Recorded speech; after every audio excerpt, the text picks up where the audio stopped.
Kethlani stared at the blue holographic screen floating in front of his desk. The words on it made his forearms twitch with worry. He had been reading about humans for 3 hours now, and nothing made sense. The file was marked with red warning symbols. Very few species got red warnings in the Galactic Coalition database. Usually, those warnings meant the species was too dangerous to contact, but humans were different. They had been given membership in the Coalition just 2 months ago. Kethlani touched his blue crystalline skin with one hand while using another to scroll through the data. His people, the Velthari, were known as warriors throughout the galaxy. They stood 8 feet tall, had natural armor, and could crush steel with their bare hands. But these humans worried him more than any enemy he had ever faced. The biological data was strange. Humans were small compared to most Coalition species. They had weak bones, soft skin, and only 2 arms. They could not see in the dark, like the Fulani cat people. They could not breathe poison gas like the Crovar lizard folk. They did not have the thick shells of the Mokari turtle warriors. But the psychological profile made Kethlani's blood run cold. "Persistence predators," he read aloud in his deep voice. "Originally evolved to hunt by following prey until the prey collapsed from exhaustion. Natural pack hunters with advanced tool-making abilities. Highly social, but capable of extreme individual violence when threatened." The report went on. Humans had spent their entire history fighting each other. They had wars that lasted decades. They had weapons that could destroy their own planet. They had something called nuclear bombs that could turn entire cities into ash in seconds, yet they also had art, music, and poetry. They cared for their elderly and sick. They had something called love that made them sacrifice their own lives for others. The contradiction hurt Kethlani's brain. His communicator beeped. The sound echoed through his small metal quarters on the Coalition ship Serenity's edge. Captain Vorthan's voice came through the speaker. "Kethlani, report to the bridge. We have a situation." Kethlani stood up, his massive frame casting shadows across the room. He was 7.5 feet tall, shorter than most Velthari, but still huge by human standards. His blue skin seemed to glow in the dim light as he walked through the metal corridors of the ship. The bridge was busy when he arrived. Officers from 6 different species worked at their stations. Captain Vorthan, a gray-skinned Mokari with a shell-like back, stood in the center looking worried. "Kethlani, good. We just received a message from the Outer Rim colonies. The Scrothi have attacked 3 worlds in the past 2 days. Kethlani felt his heart skip a beat. The Scrothi were insects the size of horses with acid for blood and claws that could cut through steel. They had signed a peace treaty with the Coalition 5 years ago. If they were attacking again, it meant war. "How many ships do they have?" Kethlani asked. "Our scouts report at least 200 bioships, maybe more. They are heading toward the Kepler system. If they take those worlds, they will have a clear path to the inner colonies." Kethlani's mind raced. 200 Scrothi. Bioships meant millions of warrior bugs. The Coalition only had 60 ships in that area of space. It would be a massacre. "What are our orders, Captain?" "We are gathering every available ship for a defense fleet. That includes the humans." Kethlani's forearms went stiff. "The humans? But they have never fought in a Coalition battle before. They do not know our tactics. They do not understand how we fight." Captain Vorthan's black eyes looked tired. "We need every ship we can get, Kethlani. The humans have volunteered to help. Their captain is a female named Jiwon. She will be arriving with 3 ships. The bridge doors slid open with a soft hiss. 3 figures walked in, and Kethalani knew immediately they were human. They were so small. The tallest one, presumably Captain Ji-won, barely reached his chest. She had dark hair pulled back and wore a simple gray uniform. Her face was smooth and young-looking, but her eyes were sharp and alert. Behind her walked 2 other humans. One was a male with broad shoulders and a calm expression. The other was a young female who looked barely old enough to be a warrior. "Captain Vorthen," the human female said in a clear voice. "I am Captain Ji-won of the Earth Defense Ship Defiance. This is Lieutenant Dong-yun, my tactical officer, and Ensign Hyejin, my engineering specialist." Kethalani studied them carefully. They seemed so fragile. Captain Ji-won probably weighed less than one of his arms. Lieutenant Dong-yun looked strong for a human, but Kethalani could break him in half without trying. Ensign Hyejin looked like a child playing dress-up in a military uniform. "Welcome, Captain Ji-won," Captain Vorthen said. "This is Kethalani, our liaison officer. He will coordinate with your forces during the battle." Captain Ji-won turned to look at Kethalani. She had to tilt her head back to meet his eyes. Most species showed fear, or at least caution, when meeting a Velthari warrior for the first time. But Ji-won just smiled and extended her small hand. "Pleased to meet you, Kethalani. I have read about your people. Your reputation as warriors is impressive." Kethalani carefully took her hand with just 2 fingers, afraid he might crush her bones. Her grip was surprisingly firm, but her skin felt paper-thin. "The pleasure is mine, Captain. Though I must ask, are you certain your people are ready for this kind of battle? The Scrothi are not like anything you have faced before." Captain Ji-won's smile did not change, but something flickered in her dark eyes. "We appreciate your concern, Kethalani, but humans have been fighting wars for a very long time. We know what we are doing." Lieutenant Dong-hyun spoke up in a quiet voice. "How long do we have before the Scrothi reach the Kepler system?" 18 hours, Captain Vorthen replied. "We will jump to hyperspace in 2 hours. That will give us time to prepare our formations and plan our attack." Ensign Hyejin had been silent until now, but she suddenly spoke. "Captain, what can you tell us about Scrothi bioships? Our databases have limited information." Captain Vorthen activated a hologram in the center of the bridge. A disgusting shape appeared in the air.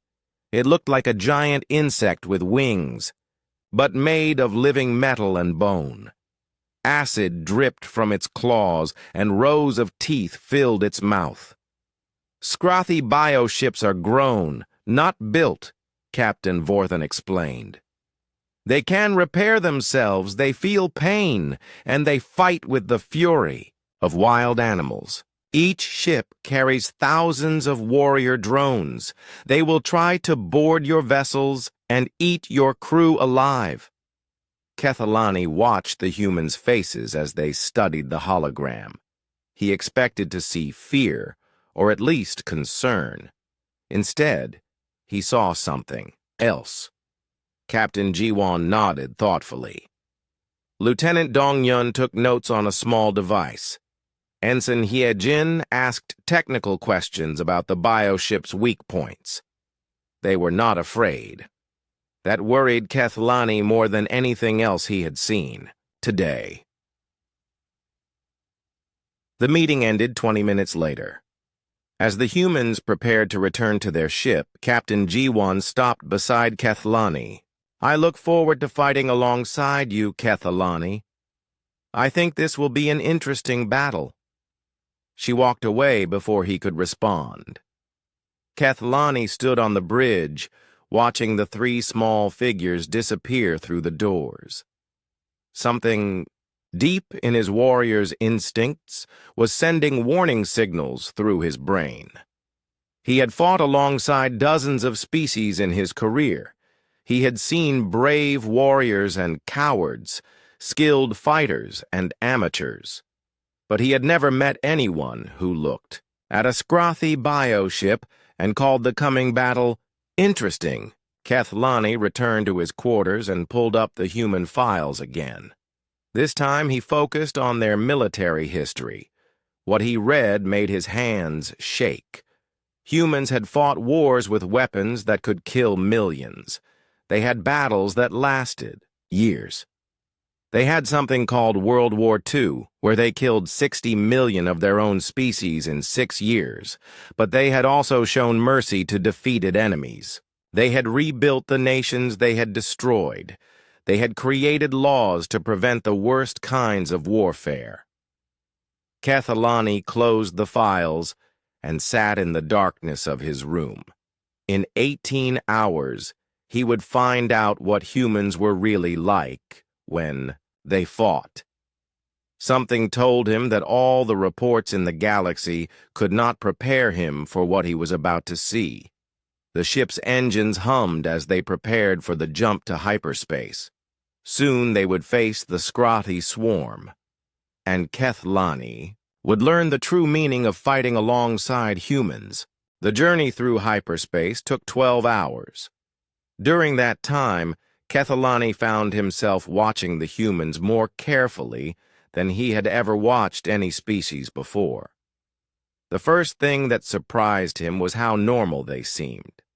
Captain Jiwon spent most of her time on the bridge of her ship, which was connected to the Coalition fleet through video links. She talked with other captains about battle plans and ship positions.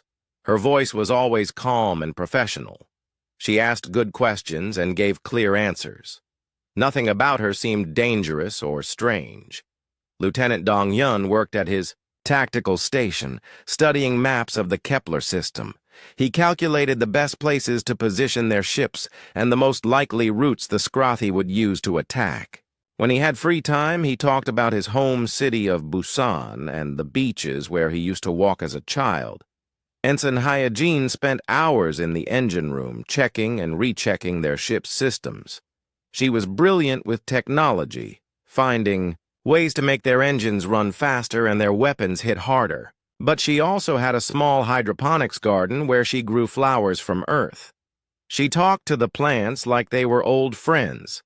Kethlani had been invited to eat with the human crew during their mealtime. He had expected military rations and serious discussion about the coming battle. Instead, he found something that confused him even more. The humans were laughing. Captain Jiwon sat at a metal table in their small mess hall, sharing stories with her officers. She told them about a time when she was a young cadet and accidentally launched a training torpedo into her instructor's office. Lieutenant Dong Yun talked about his sister's wedding, where he had to wear an uncomfortable formal uniform for 8 hours. "Kethlani!" Captain Jiwon called out when she saw him standing in the doorway. "Come sit with us. We saved you some food." The food was strange, but not unpleasant. It tasted like meat and vegetables, but with spices that made his tongue tingle. The humans had even researched what kinds of food were safe for Velthari to eat. "This is very kind of you," Kethlani said as he sat down. The chair creaked under his weight. "Most species keep to themselves before battle. Food tastes better when you share it," Ensign Hyejin said with a smile. "Besides, we might all be dead tomorrow. No point in being antisocial now." Her casual mention of death made Kethlani pause. She had said it like someone talking about the weather. "Not afraid, not sad, just matter of fact."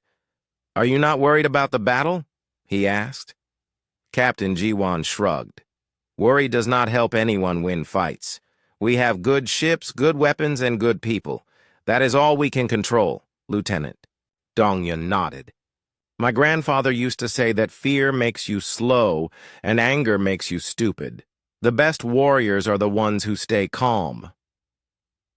During the meal, More human crew members came and went. Kethlani met Sergeant Minho, a Marine who showed everyone pictures of his two young children. There was Dr. Yunji, a medical officer who asked Kethlani about Velthari biology in case she needed to treat wounded Coalition soldiers. Each human seemed genuinely interested in learning about other species. They asked questions about Velthari, culture, Mokari shell growth, and Falani night vision. They shared stories about Earth's mountains and oceans and cities. Kethlani found himself relaxing for the first time since reading their files. These people seemed almost fragile compared to the warriors he was used to fighting alongside. They were small and soft and friendly. They laughed easily and cared about each other's families. Maybe the Coalition reports were wrong. Maybe humans were not as dangerous as everyone thought. That feeling lasted until the fleet dropped out of hyperspace. The Kepler system appeared on the main screen like a nightmare come to life. What should have been empty space was filled with dark shapes moving in twisted patterns. Scrothy bioships looked like giant insects made of bone and metal, their wings leaving trails of acid in space. Captain Vorthen's voice came over the fleet. Communication system. His usually calm tone was tight with fear. All ships. We count 247 Scrothy bioships. They have already consumed the mining station on Kepler 4. Coalition fleet. Prepare for battle formation Delta 7. Kethlani watched the tactical display as Coalition ships moved into their assigned positions. The plan was simple. They would form a defensive line and try to stop the Scrothy from reaching the inner colonies. It was a good plan for fighting. Civilized enemies who followed rules of war. But the Scrothy were not civilized. As soon as the bioships detected the Coalition fleet, they changed direction. Instead of charging in a straight line like most species would do, they spread out in all directions. Some dove below the fleet. Others climbed above it. A few disappeared entirely, using some kind of natural stealth ability. All ships maintain. Formation, Captain Vorthen ordered. But Kethlani could hear the uncertainty in his voice. The first attack came from 3 directions at once. Scrothy bioships screamed through space like living missiles, acid dripping from their claws. They slammed into a Falani cruiser on the left flank of the Coalition formation. Kethlani watched in horror as the bioships began to eat the cruiser's hull. The metal dissolved like sugar in acid. Within minutes, the Falani ship was gone. 300 brave cat warriors had been consumed alive. Fall back to formation Delta 9, Captain Vorthen commanded. But before the Coalition ships could move, more bioships attacked. They came from above and below simultaneously, coordinating their assault with the precision of a hive mind. 2 more Coalition vessels disappeared into the hungry mouths of the insect swarm. Kethlani felt panic rising in his chest. This was not going according to plan. The Scrothy were not fighting like anything in Coalition tactical manuals. They were fighting like wild animals with the intelligence of computers. On the communication screen, he could see other Coalition captains starting to look worried.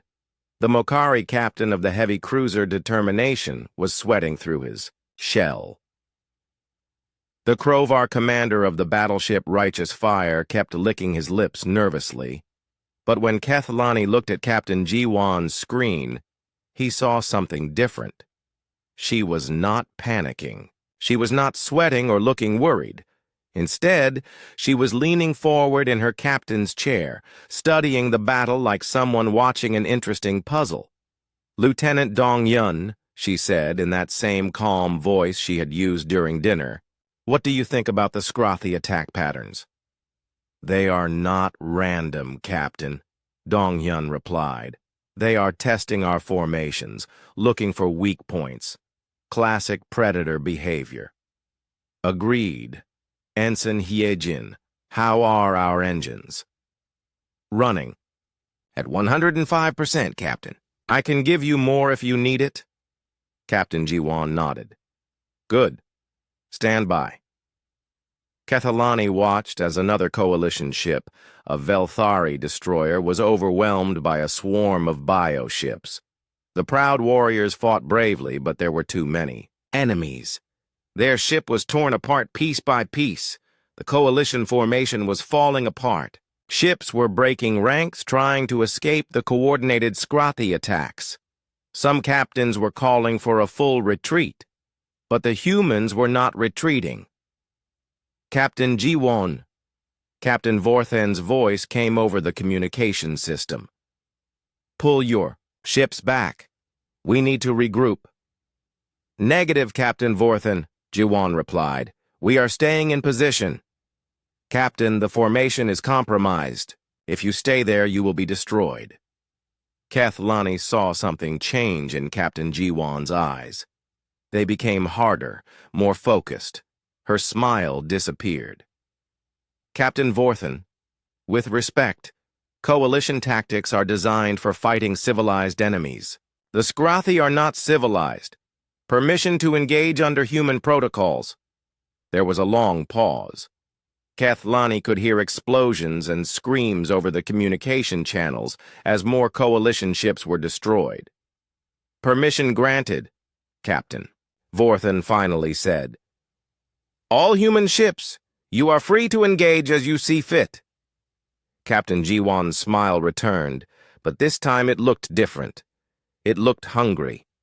All human vessels, this is Jiwon. Switch to Protocol Omega. Repeat, Protocol Omega is now in effect. Kethalani had never heard of Protocol Omega. It was not in any coalition manual, but as he watched, the three human ships began to move in ways that made his skin crawl. They did not fall back into defensive positions. They did not try to regroup with the other coalition ships. Instead, they spread out and began to hunt. The first human ship, Lieutenant Commander Sang-woo's destroyer Vengeance, dove straight into a swarm of 20 Scrathi bioships. It should have been suicide. No single ship could survive against those odds. But somehow, it did. The Vengeance moved like a living thing, twisting and turning through space in patterns that seemed impossible. It fired its weapons not at the bioship's armored fronts, but at their joints and soft spots. Every shot hit exactly where it would do the most damage. When bioships tried to surround it, the Vengeance would suddenly accelerate or brake or spin in directions that should have torn the ship apart. But somehow, the crew survived forces that would have killed any other species. Captain Jiwon's ship, the Defiance, was doing something even stranger. It was following a group of bioships like a predator stalking prey. It stayed just out of range of their weapons, matching their every move, waiting for the perfect moment to strike. And when that moment came, the attack was devastating. The Defiance fired everything it had into the rear bioship in the group. The battle was going badly for the coalition forces. More ships were dying every minute. The Scrathi bioships moved like a pack of hungry wolves, attacking weak spots and retreating before the coalition could respond. Kethalani watched his own. People's destroyers get torn apart by creatures that seem to feel no pain. The Velthari were known throughout the galaxy as fierce warriors, but these insect monsters were something different. They fought with the fury of wild animals and the coordination of a computer network. On the main screen, he could see the coalition, flagship Eternal Justice, surrounded by a swarm of bioships. Captain Vorthen was trying to coordinate the defense, but his orders were becoming more desperate by the minute. All ships, fall back to position Gamma 4, Vorthen commanded. Concentrate fire on the largest bioships. But it was not working. The Scrathi were too fast, too clever, and too hungry. They had evolved to consume other species. This was what they did best. Then Kethalani heard something that made his four hearts skip a beat. Captain Vorthen's voice came over the communication system, but this time it was filled with panic. All ships, the flagship is compromised. Repeat, Eternal Justice has been boarded. They are inside the ship. Kethalani could see it happening on the tactical display. The bioships had torn holes in the flagship's hull and were pouring inside, like acid through metal. The proud Mokari crew was fighting room by room, but everyone knew how this would end. The Coalition command structure was falling apart. Without the flagship, the remaining ships had no coordination. They were fighting, alone against an enemy that moved as one mind. "This is Captain G1, came a calm voice over the communication system. "I am assuming fleet command. All Coalition ships acknowledge." For a moment, there was silence. A human was taking command of the Coalition fleet. It should have been impossible. Humans had been members of the Coalition for only 2 months. They had never commanded anything larger than their own small squadron. But with Captain Vorthen's ship dying and no other senior officers left alive, the rules did not matter anymore. "Acknowledged," came the reply from Captain Thexani of the Falani cruiser Night Hunter. Her voice was tight with pain. Her ship had taken heavy damage. "Acknowledged," said Commander Prex of the Krovar battleship Iron Will. One by one, the surviving Coalition ships accepted human command. Captain Jiwan's image appeared on the main communication screen. She looked exactly the same as she had during dinner the night before. Calm, professional, in control. But something in her eyes had changed. They were harder now, more focused. "All ships, listen carefully," she said. "Coalition tactics are not working against this enemy. The Scrothi fight like animals, so we need to think like hunters. From this moment on, we fight by human rules." "What are your orders?" Captain Thexani asked. "Forget everything you know about civilized warfare," Jiwon replied. "The Scrothi do not take prisoners. They do not negotiate. They do not retreat unless they are forced to. So we will force them." On the tactical display, Kethalani watched as the human ships began to move in new patterns. They were no longer trying to maintain formation or follow Coalition doctrine. Instead, they were spreading out like pack hunters surrounding prey. "All ships, target the wounded bioships first," Jiwan commanded.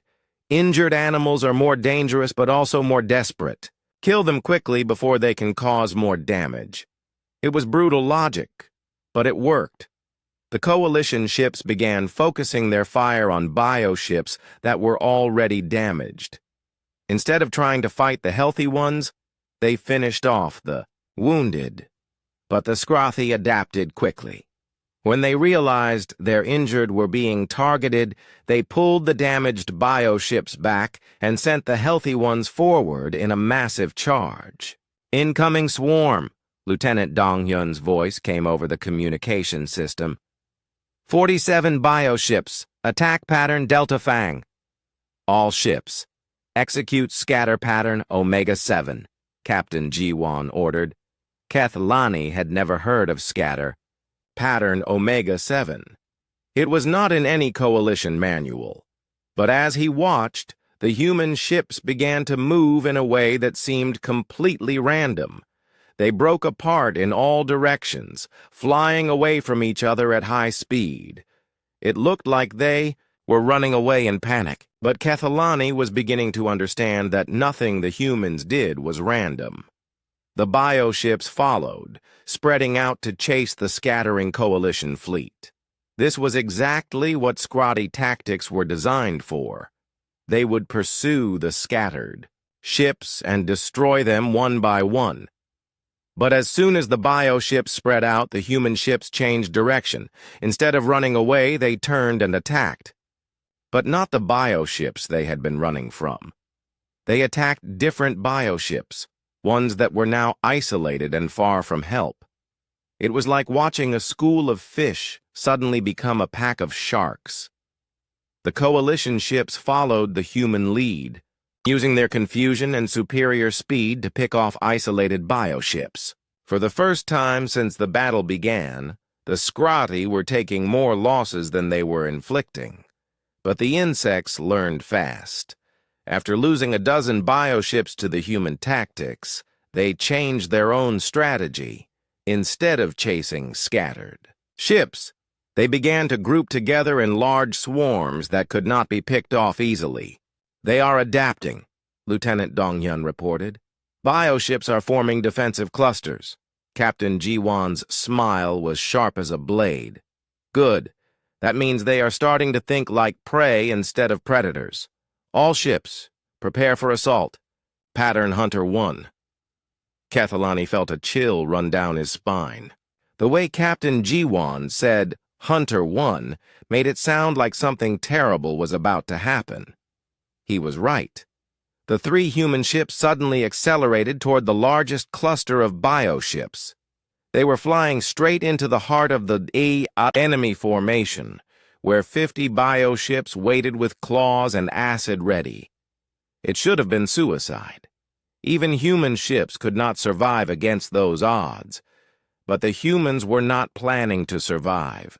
They were planning to win, just as the bioships. Prepared to tear them apart, the human ships did something that made Kethalani's blood freeze. They opened their cargo bays and began launching objects into space. At first, Kethalani thought they were launching escape pods, but then he realized the truth. The objects were bombs, hundreds of them, not normal bombs that exploded on impact. These were special human weapons that waited until they were surrounded by enemies before detonating. The bioships realized the danger too late. The bombs exploded all at once, creating a chain reaction that tore through the entire swarm. Acid and biomatter and pieces of living ships scattered through space like a deadly rain. In 30 seconds, 50 bioships were dead. The human ships flew through the explosion like they had planned it perfectly. Their shields were damaged and their hulls were scorched, but they were alive.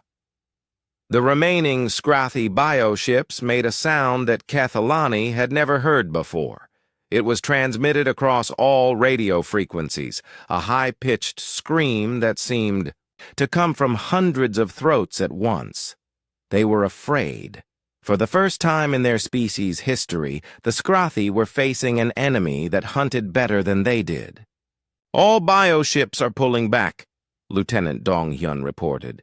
They are regrouping at the edge of the system. Captain Ji-won's voice was calm, but Kethalani could hear something cold underneath it. Good. Now we follow them. Captain Thexani's worried voice. Should we not hold position and defend the colony worlds? No, Ji-won replied. Wounded animals are most dangerous when they are cornered. We chase them down now while they are scared, or they will come back with reinforcements. The human logic was brutal, but correct. The Scrathi had expected an easy victory against the coalition fleet. Instead, they had lost nearly 100 bioships and were facing an enemy that seemed to understand warfare better than they did. But as the coalition ships began to pursue the retreating Scrathi, Kethalani noticed something that made his skin crawl. The humans were not celebrating their victory. They were not relieved that the tide of battle had turned. Instead, they looked hungry, like predators that had tasted blood and wanted more. On the communication screen, Captain Ji-won was giving orders to her crew. But her voice had changed.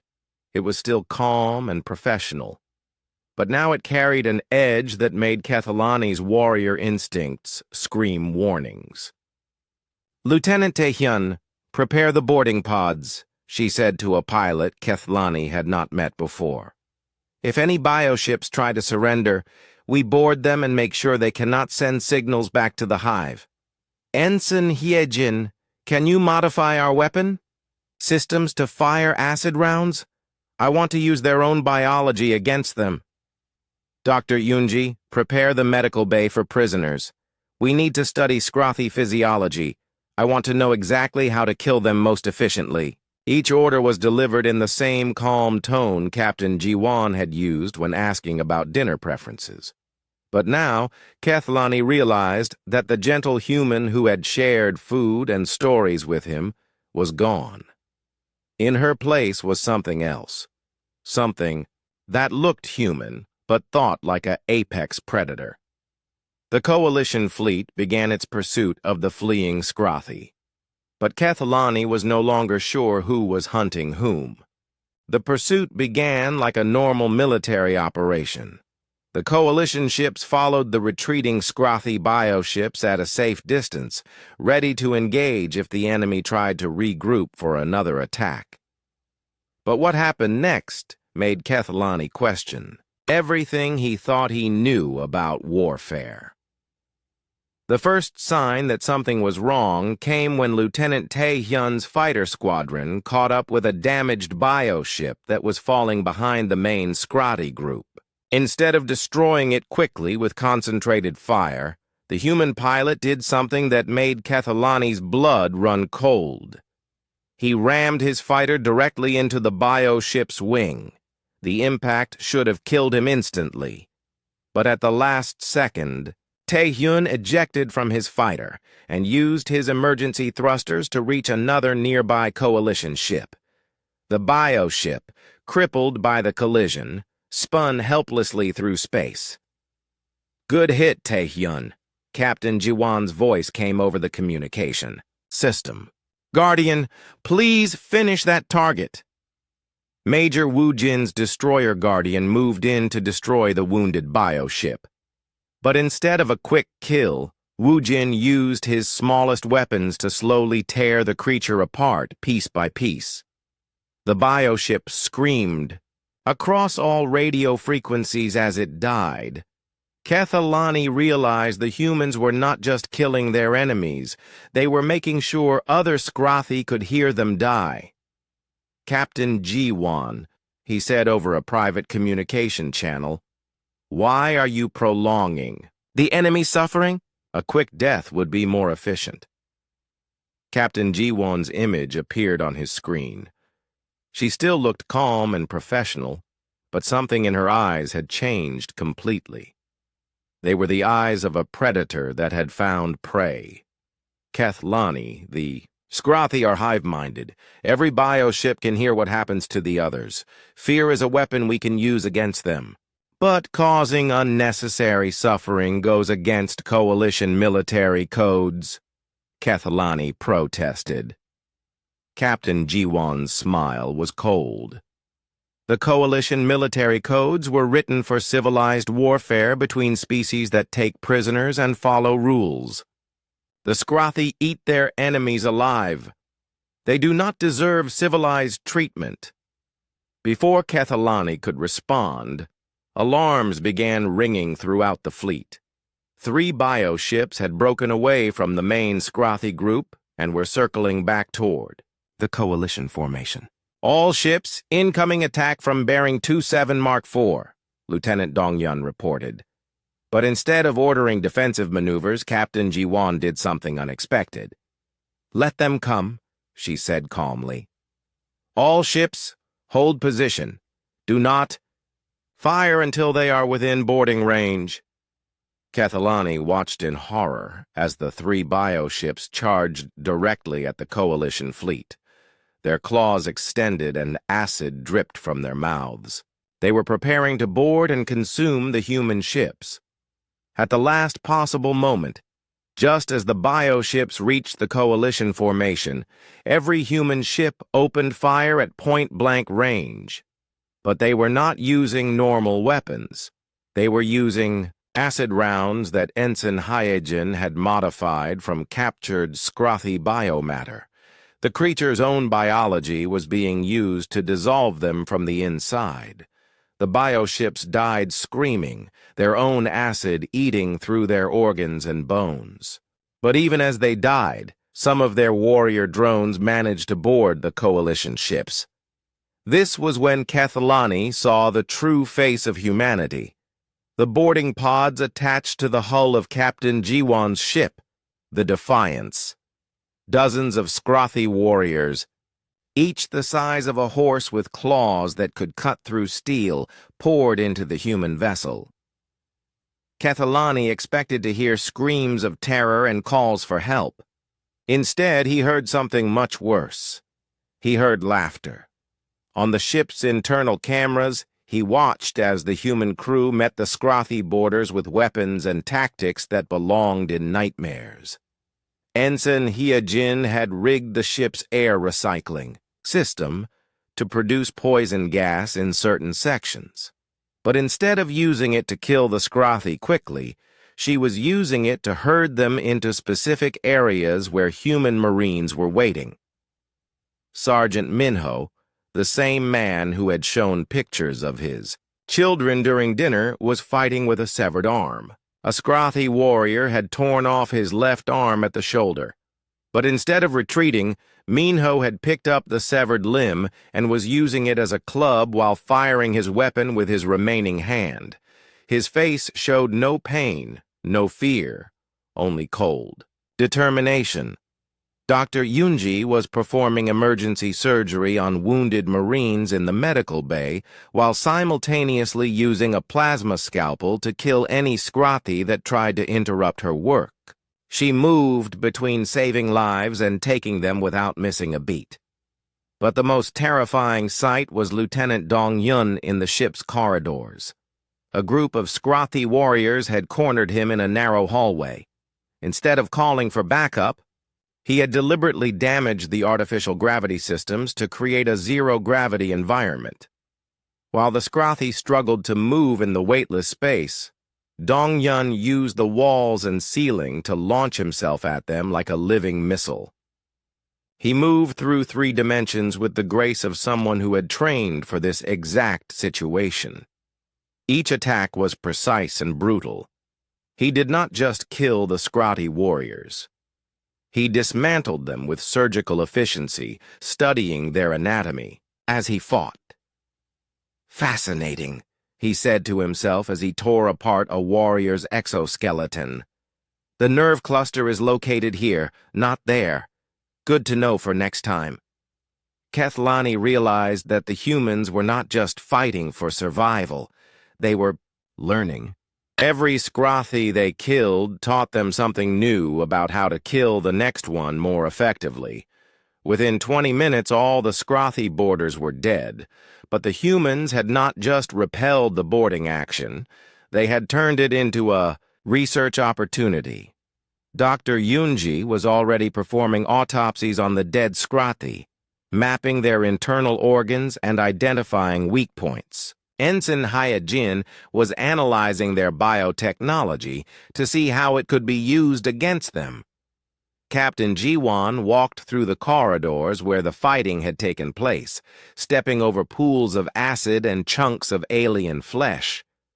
Her uniform was splattered with green scrothy blood, but her expression was calm and thoughtful. "Excellent work, everyone," she said to her crew. "We have learned much about our enemy today. Dr. Yunji, how long before you can identify the most efficient way to kill them?" "Give me 2 hours, Captain," Dr. Yunji replied while cutting into a scrothy brain. "I believe I can map their entire nervous system by then." Kethalani's hands were shaking as he watched the human crew clean up after the battle. They moved with the efficiency of professional soldiers, but there was something else in their movements, something that reminded him of predators returning to their den after a successful hunt. They were not traumatized by the violence they had just experienced. They were energized by it. "Captain Jiwan," he said over the communication system, "I need to understand something. Your crew fought the scrothy with remarkable skill, but some of your tactics seemed unnecessarily brutal." Captain Jiwan turned to look directly at the camera, and Kethalani saw something in her eyes that made his warrior's soul recoil in horror. Kethalani, there is something you need to understand about humans. We are very good at being kind and gentle and civilized, but we are even better at being the opposite. She gestured to the carnage around her. For 10,000 years, my species has been perfecting the art of warfare. We have fought every kind of enemy imaginable. We have developed weapons that can destroy planets and tactics that can break the will of any opponent. Her smile was cold as winter. The only reason we joined the coalition was to find someone else to fight. The Scrothi have given us that opportunity. Kethalani felt something deep in his chest that he had never experienced before. He was afraid. Not afraid of dying in battle, which was an honorable death for a Velthari warrior. He was afraid of what the humans might become if they were given free rein to do what they did best. On the main tactical display, he could see the remaining Scrothi bioships fleeing toward the edge of the system. There were still more than 100 of them, enough to devastate any normal coalition fleet. But Kethalani was beginning to understand that this was not a normal coalition fleet anymore. The humans had taken command, and they were turning the pursuit into something that was part military operation and part hunting expedition. All ships, increase speed to maximum, Captain Jiwan ordered. We are going to catch every single bioship before they can escape this system. Captain, came Captain Thexani's voice. Should we not let some of them escape to carry word back to the main hive? Standard coalition policy is to allow surviving enemies to report our strength. Captain Jiwan's laugh was soft but terrifying. Captain Thexani, we are not following coalition policy anymore. We are going to kill every single Scrothi in this system, and then we are going to follow their trail back to their homeworld and kill them there too. The communication channel fell silent. Every coalition captain was absorbing what they had just heard. The humans were not planning to win this battle. They were planning to exterminate an entire species. Kethalani stared at the tactical display as the human-led fleet accelerated toward the fleeing Scrothi.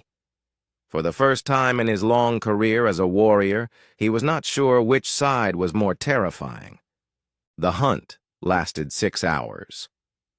Kethalani watched from the bridge of Serenity's edge as the human-led coalition fleet systematically tracked down every single fleeing Scrothi bioship. There was no escape for the insects. The humans had turned the vast emptiness of space into a killing field. Captain Jiwan coordinated the pursuit with the cold efficiency of a computer. She divided the remaining coalition ships into hunting packs, each one responsible for a different section of space. No bioship was allowed to reach the edge of the system. Guardian, 3 bioships are trying to escape through the asteroid field in Sector 7, Lieutenant Dongyun reported. Acknowledged, came Major Wu Jin's reply. We will handle them. Kethalani watched on the tactical display as Wu Jin's destroyer chased the fleeing bioships into the asteroid field. Instead of following them directly, the human ship positioned itself at the exit point and waited. When the bioships emerged from the asteroids, thinking they had escaped, the Guardian was waiting for them. The 3 creatures died within seconds, caught completely by surprise. It was not just efficient warfare, it was artistry. But the efficiency of the killing was not what horrified Kethalani the most. What truly disturbed him was how the humans seemed to enjoy it. Over the communication channels, he could hear human crew members talking to each other as they destroyed bioship after bioship. Their voices were calm and professional, but underneath he could detect something else. Something that sounded almost like pleasure. Nice shot, Taehyun, came Ensign Hyejin's voice as another bioship exploded, right through the nerve cluster. Thank you. Dr. Yunji's autopsy data made that possible, Taehyun replied. I love it when science and warfare work together.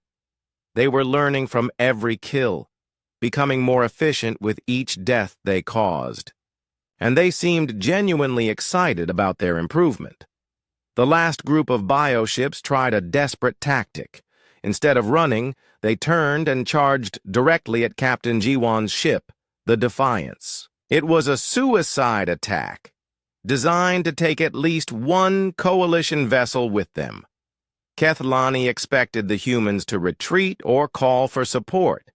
Instead, Captain Jiwon did something that made his four hearts skip a beat. She laughed. Finally, she said over the communication system, I was wondering when they would try this. All ships, pull back and give us room to work. The Defiance accelerated directly toward the charging bioships. For a moment, it looked like both sides were committed to a collision that would destroy everyone involved. Then, at the last possible second, the human ship performed a maneuver that should have been impossible. It spun sideways while continuing to move forward, bringing all of its weapons to bear on the bioships while avoiding their claws and acid. The bioships died in a matter of seconds, torn apart by focused fire from every angle. But the Defiance was not finished. As the last bioship began to fall apart, Captain Jiwon ordered her ship to fly directly through the expanding cloud of debris and acid. The human vessel emerged on the other side, its hull scorched but intact. That was for the eternal justice, Captain Jiwon said quietly. The tactical display showed empty space. No more bioships, no more Scrathi signals. The entire invasion force had been completely destroyed, but the humans were not satisfied. Dr. Yunji, Captain Jiwon said, have you finished analyzing the bioship navigation systems? Yes, Captain. I have traced their hyperspace signatures back to their origin point. The main Scrathi hive is located approximately 47 light-years from here. Excellent. All ships, prepare for hyperspace jump. We are going to pay the Scrathi a visit at home. The communication channels erupted with protests from the other coalition captains. Captain Jiwon, said Captain Thexani, we have completed our mission. The invasion has been stopped. We should return to base and report our success. I agree, added Commander Prex. We have taken heavy losses. My ship needs repairs before we can engage in another battle. But Captain Jiwon's voice was firm. The mission is not complete until every Scrathi that participated in this invasion is dead. If we let them return to their hive, they will simply gather a larger force and attack again. Kethlani found himself speaking before he realized what he was doing. Captain Jiwon, what you are proposing is not a military operation. It is genocide. Captain Jiwon's image appeared on his communication screen. Her face was calm, but her eyes held a coldness that made Kethlani's blood freeze. Kethlani, let me explain something about human warfare. We do not fight to win battles. We fight to win wars. And the only way to win a war against an enemy like the Scrathi is to make sure they can never threaten anyone again. She gestured to the empty space around them. These creatures consumed 3 coalition colonies and killed thousands of innocent civilians. They boarded our ships and tried to eat our crews alive.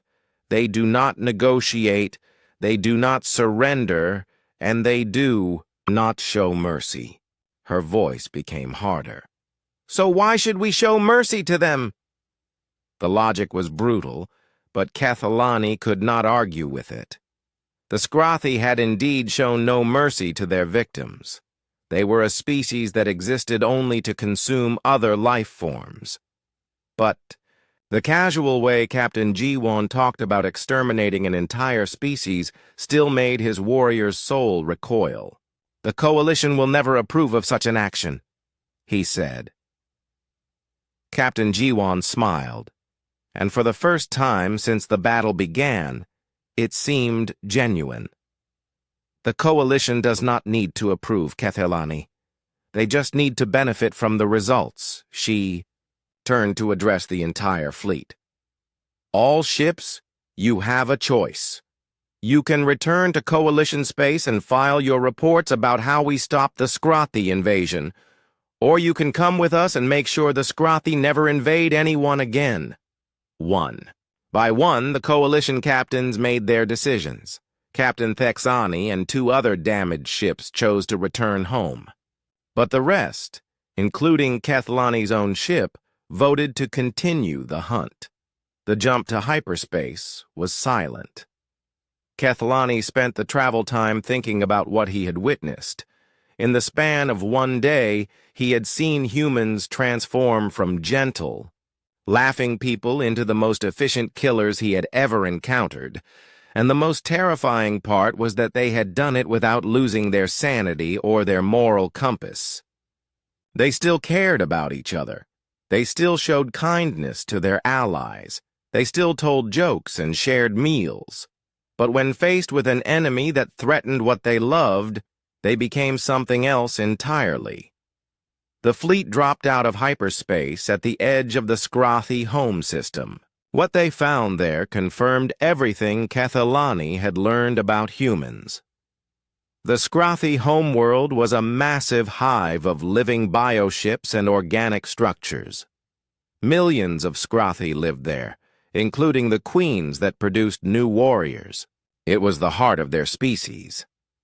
Captain Ji-won studied the tactical display for exactly 30 seconds. "All ships, begin bombardment. Target the bioship construction facilities first, then the nursery hives. We will save the queen chambers for last." The bombardment lasted 3 hours. When it was over, the Scrothy homeworld was a dead rock floating in space. An entire species had been wiped from the galaxy. But as Kethelani watched the destruction, he realized something that chilled him to his core. The humans had not done this out of anger or hatred. They had done it out of love. Love for their own species. Love for the innocent civilians who had been consumed by the Scrothy. Love for the Coalition allies who had died in battle. Humans, he understood now, would do absolutely anything to protect what they cared about, and that made them more dangerous than any enemy the galaxy had ever seen.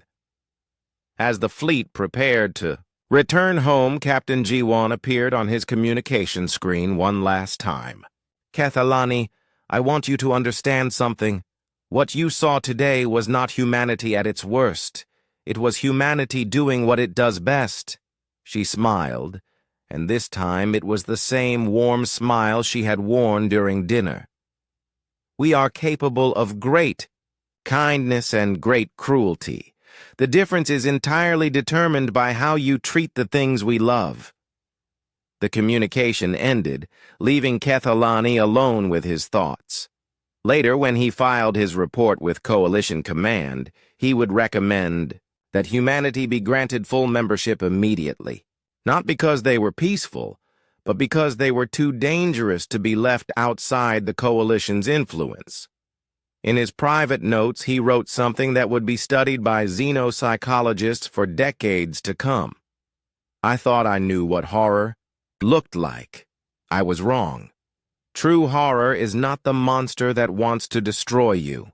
It is the guardian angel that will do anything to protect what it loves.